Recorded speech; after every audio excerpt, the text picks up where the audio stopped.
Hi there, writing and publishing students. My name's Jeremy Bone, and I'm the director of the Red Dot Players' upcoming production of Pride and Prejudice. Some of you might not be familiar with the novel Pride and Prejudice.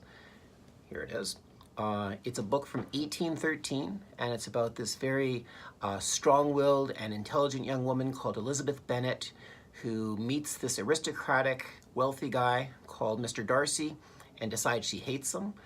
And the novel is about them sort of overcoming their differences and coming together and sort of falling in love and all that stuff. This is a very contemporary adaptation of Pride and Prejudice. It's written in 2015, so it has a really modern sensibility.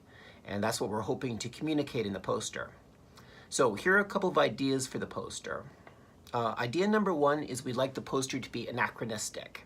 What I mean by that is we'd like to sort of see a juxtaposition between Regency era costumes and hairstyles and what have you, and much more contemporary stuff. On the website, I've included a couple of examples. You'll see there's a cool poster of Regency era silhouette wearing headphones. There's one of the cast of Pride and Prejudice sitting on bleachers wearing basketball shoes.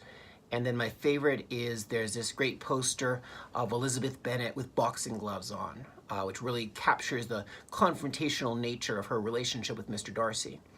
Idea number two is the idea of games. Throughout this script, the playwright, Kate Hamill, has all these references to the parlor games that the characters are playing. And the implication is that love itself is sort of like a game, full of strategies and full of different gambits and different dangers. And so we're hoping to include the game motif in the set, perhaps by making it into sort of a chessboard. And I was thinking that the chessboard motif might also work well for the poster.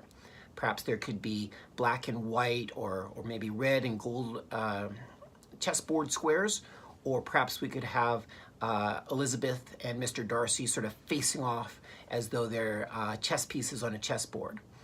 A third idea is the idea of using some contemporary illustration. I've found a couple of really cool pieces of art depicting Elizabeth and Mr. Darcy online, and I've included those on the website. Unfortunately, to use those images, we'd have to get the permission of the artist, and I'm not sure if we'd be able to get them or not, but it's worth pursuing. There's one image of Darcy and Elizabeth sort of facing off with each other that's really striking, and I'd love to be able to use that one. One last thing in regard to the poster. It's important to keep in mind that the poster will be usually put up on bulletin boards. We'll have to compete with all sorts of other posters and all sorts of other noise. So it's important for the poster to be really striking and really clear from far away. We want people to be able to read the title of the poster and the name of the playwright and Jane Austen.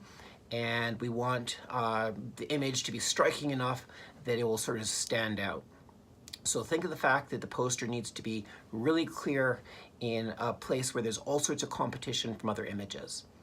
That's all I can think of to tell you about the poster right now. So anachronistic, the game motif, and perhaps considering some of those contemporary illustrations. I'm really excited to see what you come up with, and I'm really excited to start printing out posters and promoting our play. Thank you so much for helping us out, and thanks, Jason. I'm looking forward to them.